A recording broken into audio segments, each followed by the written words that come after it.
자, 바울은 로마서 마지막 장에서 복음을 위해 수고했던 믿음의 동역자들을 소개하고 있습니다. 16장을 보면은 거의 40여 명에 가까운 이름이 나옵니다. 바울이 이처럼 많은 사람들의 이름을 일일이 기록한 이유는 그들의 수고를 기억한 것입니다. 또한 우리도 그런 사람과 같이 되라는 교훈입니다. 이들은 더없이 소중한 교회의 일꾼들이었습니다. 이들을 통해서 1세기 사도 바울과 함께 복음이 전파되었습니다.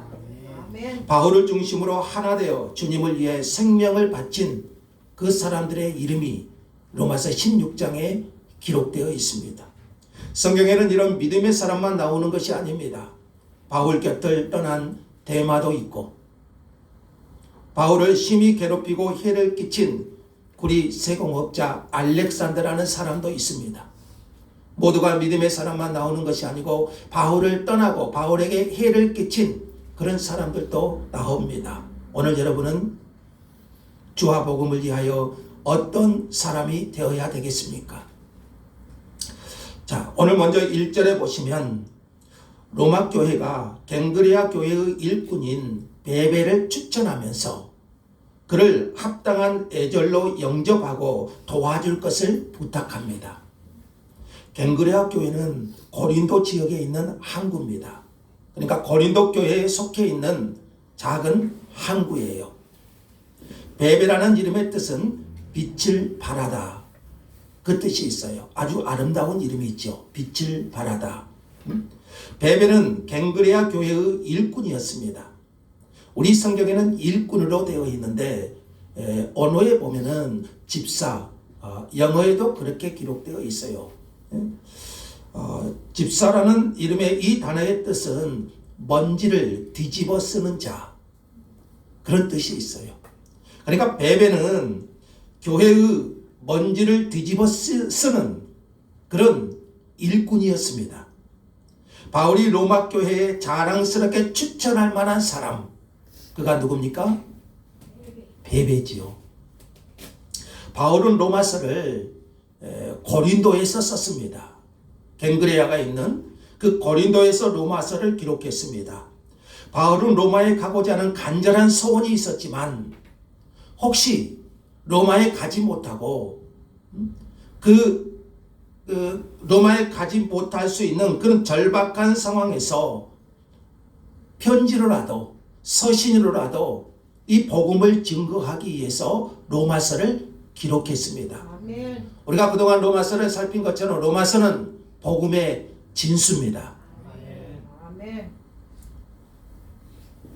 바울은 이 로마서를 고린도에서 기록하여 베베라는 여성을 통해 로마 교회에 전달하고자 합니다. 자, 그러니까 로마서를 기록해서 이 로마 교회에 전달을 해야 되는데 바울은 이 갱그레아 교회의 일꾼인 베베를 통해서 로마서를 로마 교회에 전달하고자 합니다. 베베라는 이름은 여기에 딱 한 번 등장해요. 여기에 기록되지 않았더라면 영원히 묻혀버릴 사람입니다. 당신은 성경이 두루마기로 되어 있었어요. 그래서 로마서의 부피가 상당했을 거예요. 그 무거운 것을 떠안고 홀로 이 베베는 고린도에서, 고린도는 그리스 쪽이죠, 로마까지 아주 먼 거리를 가야 했습니다. 베베와 같은 일꾼이 없었다면 어떻게 이 로마서가 로마 교회에 전달될 수 있었을까요? 베베와 같은 이런 사람이 없었다면 어떻게 로마서가 우리 손에까지 들어올 수 있었겠습니까? 베베와 같이 충성되고 신실하고 헌신하는 사람을 통해서 이 로마서가 로마 교회에 전달이 되었고 로마가 복음으로 세워지는데 큰 역할을 하게 되었던 것이죠. 그러니까 이 로마서는 베베라는 여성을 통해서 로마 교회에 전달됩니다. 그만큼 베베를 바울은 깊이 신뢰한 것이죠. 2절에 보시면 베베를 소개할 때 이는 그가 여러 사람과 나의 보호자가 되었음이라 이렇게 소개하고 있어요. 그러니까 베베는 고린도 교회 여러 사람과 사도 바울의 보호자였습니다. 이 보호자라는 말이 여기에 한번 기록돼요. 보살피다, 보호하다 이 말씀을 쓸 때 사용하는 단어인데 베베는 고린도 교회와 사도 바울을 보살펴주고 보호해 주었습니다. 이런 복음 역사를 섬기기 위해서는 뭐가 필요하죠? 물질, 돈이 필요하죠. 예수의 12제자들이 모두 다 배와 그물을 던져주고 예수님을 쫓았어요. 그들의 생활은 어떻게 했을까요? 많은 여인들이 예수님과 제자들을 섬겼기 때문에 그들은 주님의 제자로 성장할 수 있었습니다. 베베가 바로 그런 역할을 했어요. 베베는 고린도 교회 여러 사람들과 사도 바울을 섬기는 후원해주는 그런 역할을 감당했던 것이죠. 바울은 로마서를 기록하여 보내면서 로마 교회 자랑스럽게 추천할 만한 일꾼, 신뢰할 만한 일꾼, 그래서 로마서를 기록해서 이 베베를 통하여 로마 교회에 전달하고자 한 것입니다. 자, 3절에 보시면 우리가 잘 아는 이름이 나오죠. 브리스가와 아굴라 부부가 등장합니다. 사도행전에 나오는 브리스길라와 같은 사람이죠. 그래서 이 브리스길라를 줄여서 애칭으로 사용하는 이름이 브리스가입니다. 부인의 이름이 먼저 나오는 것을 보면은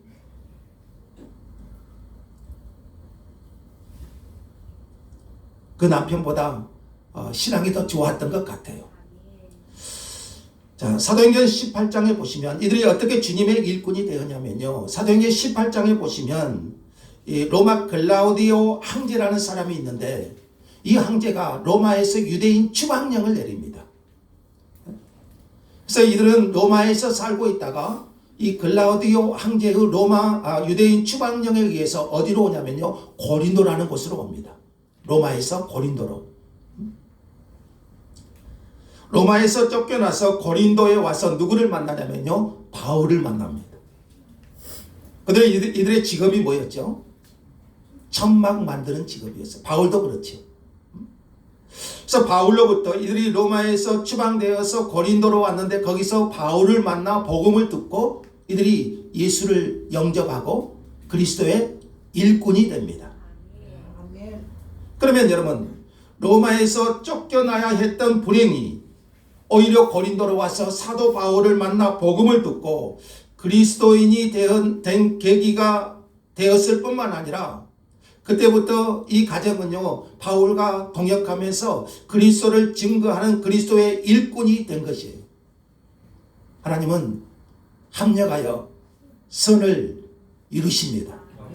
오히려 로마에서 추방되었던 것이 고린도에서 바울을 만나게 되고 예수 그리스도를 영접하게 되고 바울의 동역자가 되었다는 사실. 바울은 이 가정을 고린도를 개척할 때 만났어요. 브리스가와 아굴라는 바울의 전도로 예수님을 영접한 후 일평생 바울을 따라다니면서 동역합니다. 바울이 1년 6개월 동안 고린도 교회를 개척할 때 그 고린도 사역을 돕습니다. 고린도 교회 개척을 마치고 안디옥 교회로 돌아갈 때 이 가정이 동행합니다. 그리고 거기서 바울과 함께 이 두란노 소원이라는 곳에서 2년 동안 제자 양성에 힘을 씁니다. 바울이 에베소에서 하나님의 말씀의 세력의 권능을 체험하고 그 에베소가 뒤집어지는, 복음으로 뒤집어지는 역사가 일어나지요. 그때 바울은 어떤 비전을 보냐면 로마도 보아야 하리라. 그 비전을 에베소 개척 이후에 품게 됩니다. 브리스가와 아굴라 부부는 사도 바울의 이 비전을 알고 먼저 로마로 갑니다. 그러니까 이 가정은 사도 바울의 세례 요한이에요. 바울이 로마 선교에 비전이 있는 줄 알고 먼저 로마로 가서 준비를 하는 겁니다. 이후에 브리스가는 에베소라는 곳으로 옮깁니다. 거기서 심약한 디모데와 동역을 합니다. 그들은 전적으로 교회를 중심으로 살았고요. 복음 전하는 것을 최우선으로 했습니다. 그러나 이들은 집을 옮기는 것을요, 요즘은 어떻게 이사합니까? 좋은 학군, 좋은 삶의 질, 또 직장을 따라서 이사를 많이 하지요. 근데 이 가정은요, 오직 복음을 중심으로 옮겼어요. 4절에 보시면 그들은 내 목숨을 위하여 자기들의 목까지도 내어 놓았나니 나뿐 아니라 이방인의 모든 교회도 그들에게 감사하느니라. 이들은 바울을 위해서 자기 목까지도 기꺼이 내어 놓았어요. 자기 목까지 내어 놓았는데 그 무엇을 못 주겠습니까? 바울이 얼마나 행복한 동역자들을 갖고 있었는지 몰라요. 여러분 갈라디아서 1장 4장 15절에 보시면 갈라디아 성도들도 이렇게 말했죠. 저희는 눈이라도 빼어질 정도로 나를 사랑했다 그래요. 이들은 바울의 사역이 하나님의 사역이고 바울을 섬기는 것이 곧 하나님을 섬기는 일이라고 생각한 거예요. 이들로 인해서 바울은 방탕한 항구 도시 고린도를 개척할 수 있었고 우상이 성행했던 에베소를 말씀으로 뒤집어 놓을 수 있었고 후에 바울이 로마에 가서 섬길 수 있었던 거예요. 이 모든 배후에는요, 사도 바울이 사역했던 그 모든 배후에는 이 브리스길라와 아굴라의 가정이 아주 헌신적으로 섬기는 그런 역사가 있었던 거죠. 또 5절에 보시면 이런 말씀이 나와요. 또 저의 집에 있는 교회에도 문하라. 저의 집에 있는 교회는 브리스가와 아굴라의 집에 있는 교회를 가리킵니다.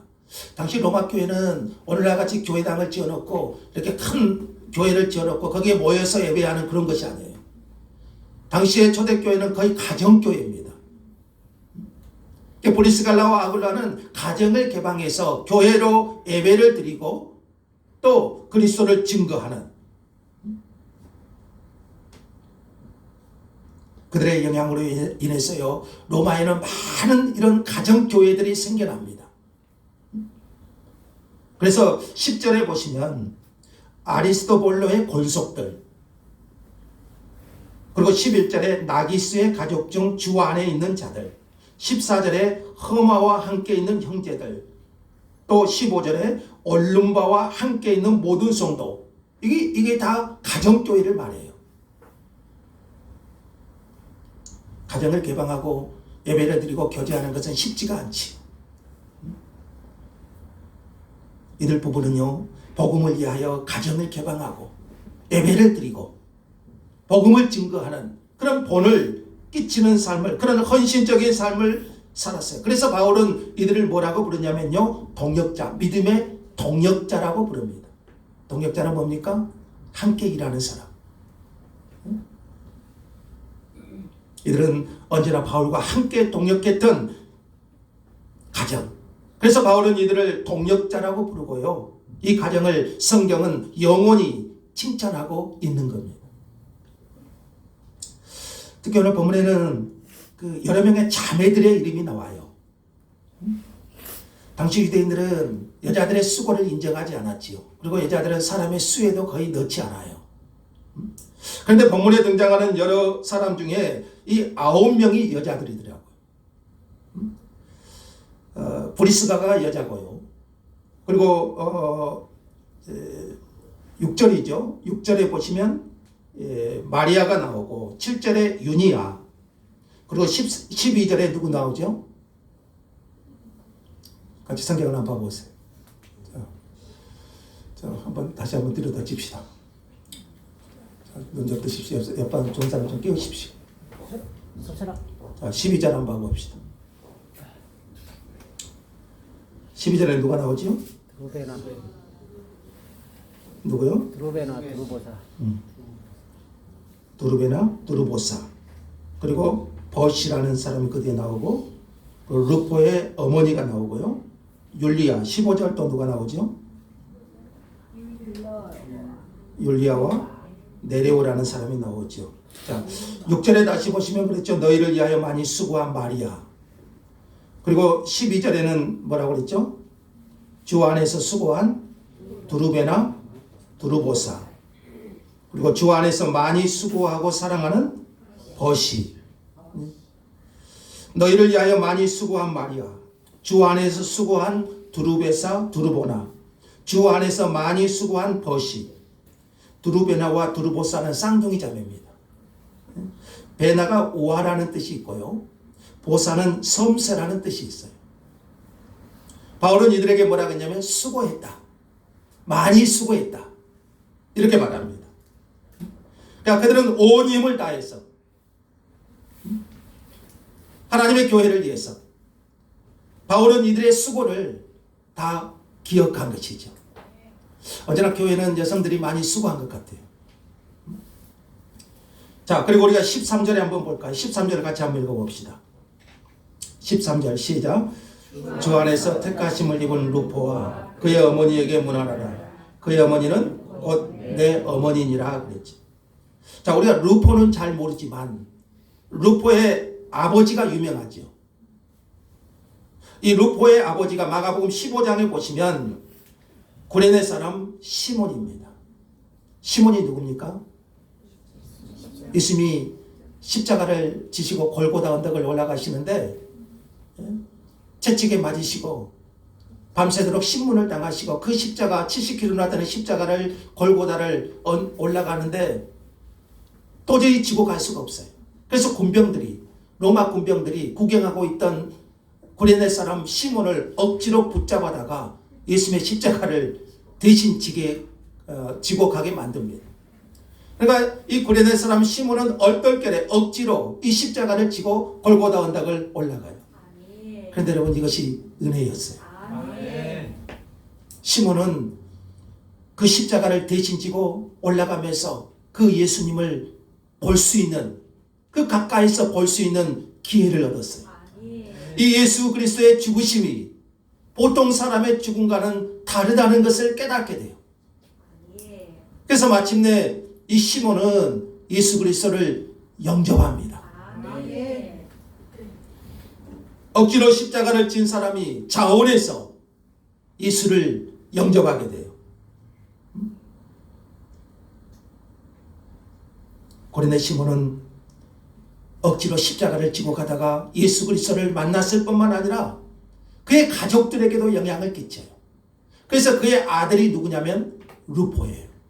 루포. 그 아들이 예수를 믿게 되고 그의 아내도 예수를 믿게 됩니다. 그래서 13절에 다시 보시면 주 안에서 택하심을 입은 루포와 그의 어머니에게 문안하라. 그 어머니는 곧 내 어머니라고 그랬어요. 그러니까 루포의 어머니는 누굽니까? 구레네 시몬의 아내죠. 바울 사도는 루포의 어머니는 곧 내 어머니라고 고백하고 있어요.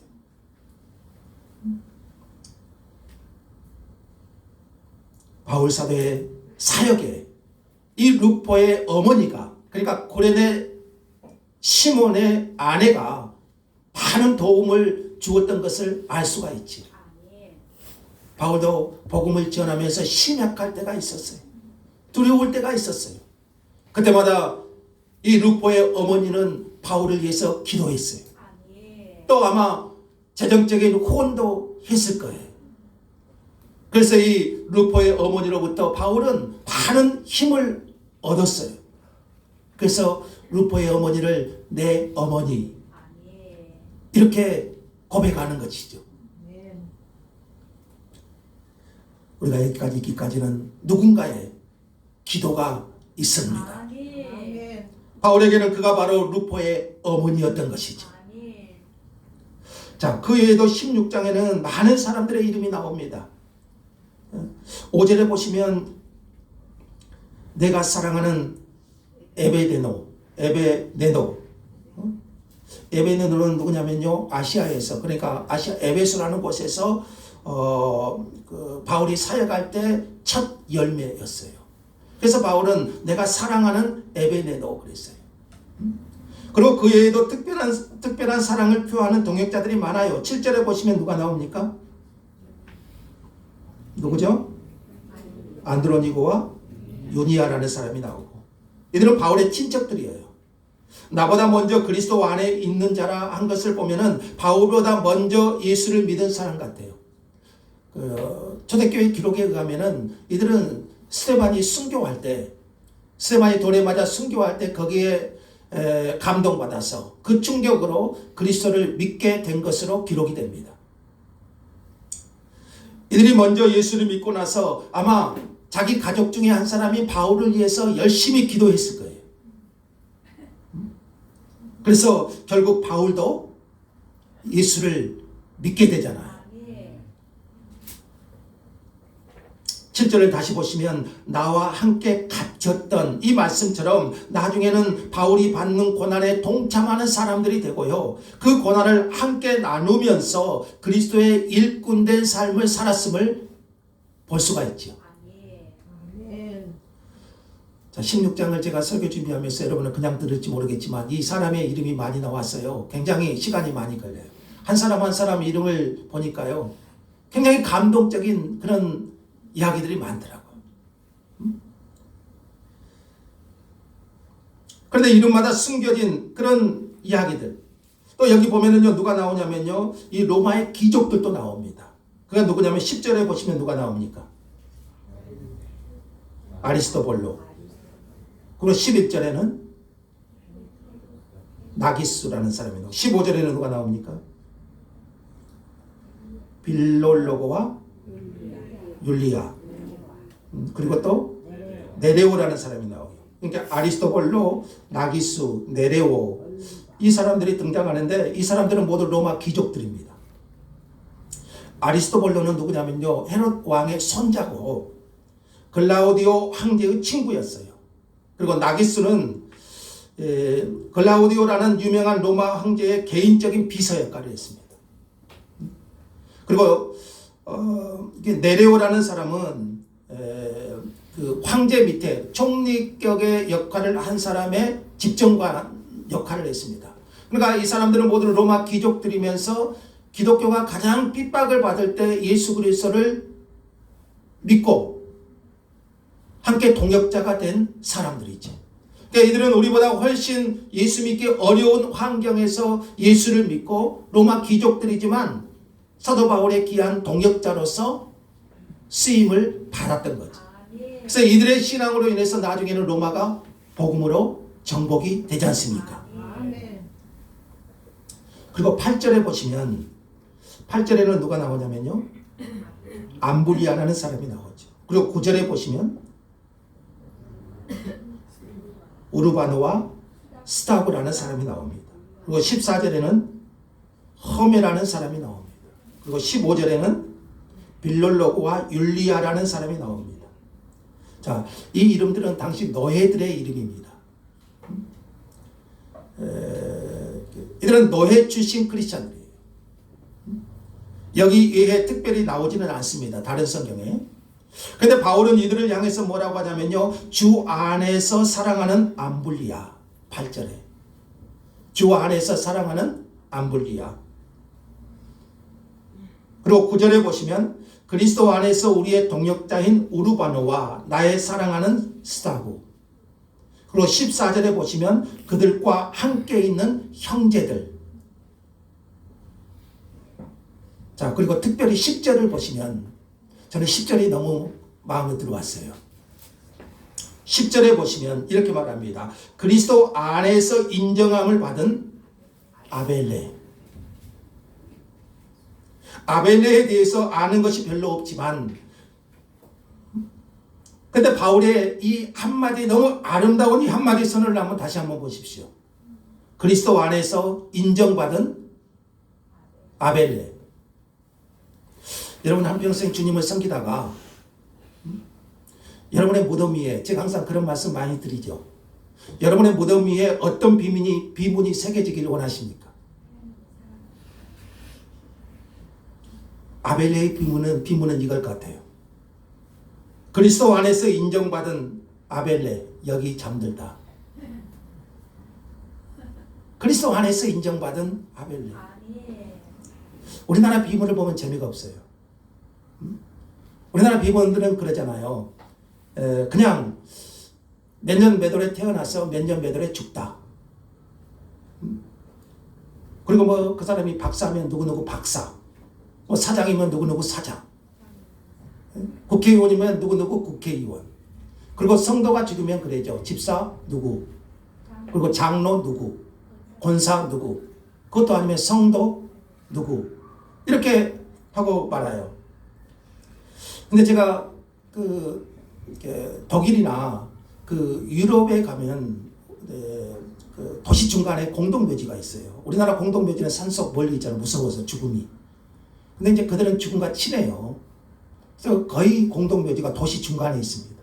그리고 각 묘 앞에 비석이 세워져 있는데 선교사님이 안내를 하면서 그 비문의 해석을 하나씩 해줘요. 독일어로 된 해석을. 하나 깊이 들어온 것들이 몇 개 있어요.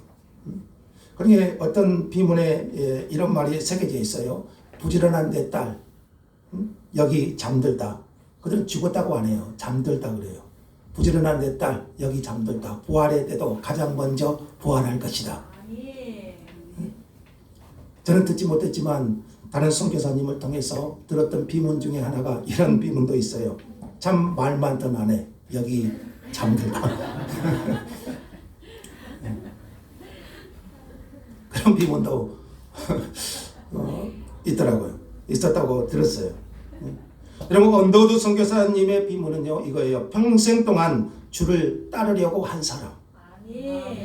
평생 동안 주를 따르려고 한 사람. 다윗의 묘비명이 뭐겠어요? 네, 하나님 마음에 합한 사람. 에녹의 묘비명이 뭐겠어요? 하나님과 동행한 사람. 여기 잠들다. 죽은 것이 아니고 잠들다 그래요. 우리나라 비문은 별로 재미가 없어요.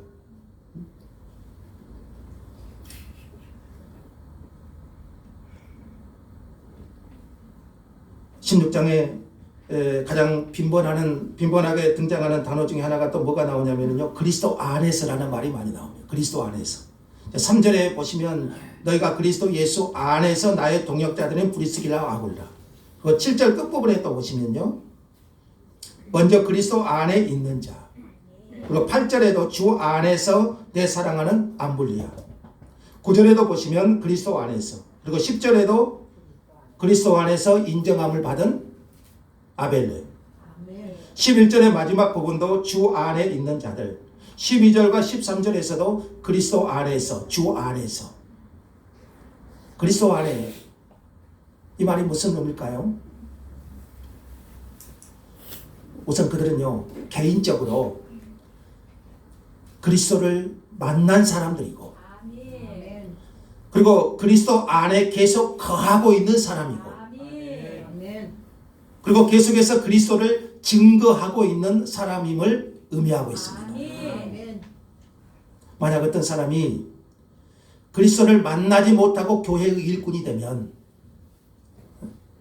헌금 많이 하는 것으로, 그리스도를 만나지 못하고 교회의 일꾼이 된다면 교회의 직분을 계급으로 생각해요. 그렇게 착각하는 경우가 있어요. 그러니까 이들은 그리스도 안에 있는 일꾼들입니다. 그리스도를 만나고 그리스도를 따르고 그리스도 안에 거하고 그리스도를 증거하는 그리스도의 일꾼인 것이죠. 바울은 이 무난하는 사람들을 오늘 보니까요, 인종도 다르고 출신도 다르고, 어떤 사람은 귀족도 있고 어떤 사람은 노예도 있고,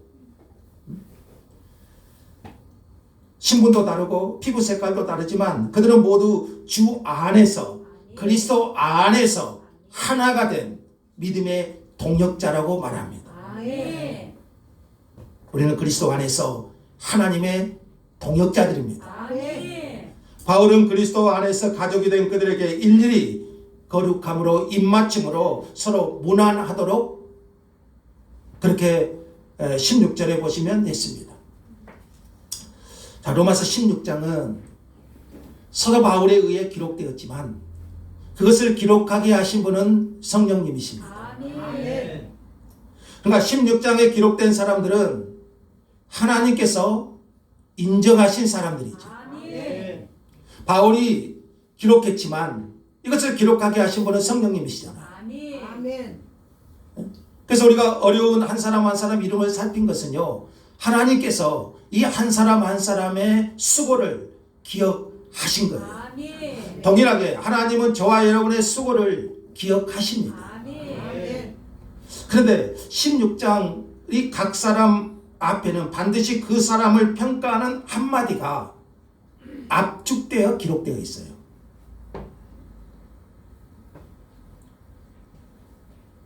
여러분은 주님 앞에 어떤 한마디로 칭찬과 인정을 받겠습니까?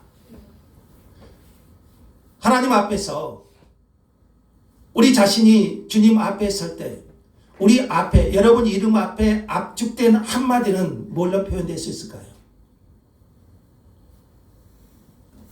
그것이 우리의 비문 아닐까요? 평생 헤매다가 끝난 사람? 평생 예배 때 잠만 자고 끝난 사람?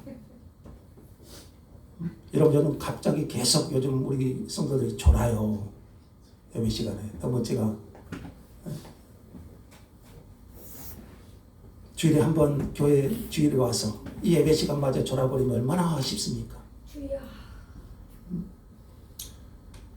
우리 생이 끝나는 그 시간에 우리 앞에 붙여진 압축된 그 한마디가 붙여진다면 여러분 한번 나는 어떻게 붙여질까? 저는 로마서 16장 한 사람 한 사람 이름 생각하면서 그 생각을 많이 했어요. 오늘 각 사람 앞에 붙여진 이름을 한번 봐보세요. 베베는 뭐라고 그럽니까? 나의 보호자. 갱그레아 교회의 일꾼. 브리스길라와 아굴라는 뭐라고 표현했습니까? 내 목숨을 위하여 자기들의 목까지도 내놓은. 그리고 6절에 에베드노는 뭐라고 했습니까? 내가 사랑하는 에베네노.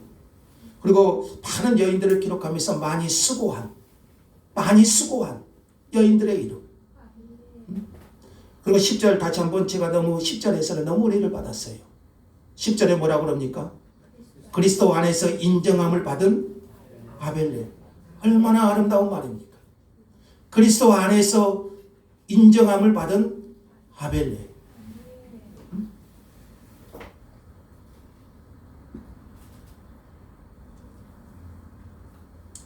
이에도 한 사람 한 사람 그 앞에 붙여진 압축된 단어 한마디 한마디는 오늘 우리에게 도전이 되고 교훈이 되는 것입니다. 아멘. 저 여러분 주 안에서 복음의 동역자들이 되기를 원합니다. 아멘. 우리도 주님 앞에 서는 그날에 정말 주님이 인정하시는 그 압축된 한마디로 나의 생을 평가할 때 하나님께서 인정하시는 그런 아름다운 삶으로 주님 앞에 세워질 수 있기를 원합니다. 아멘. 그것이 우리 16장을 통해서 성령님께서 오늘 우리에게 주시는 교훈인 줄 믿습니다. 아멘. 하나님 감사합니다.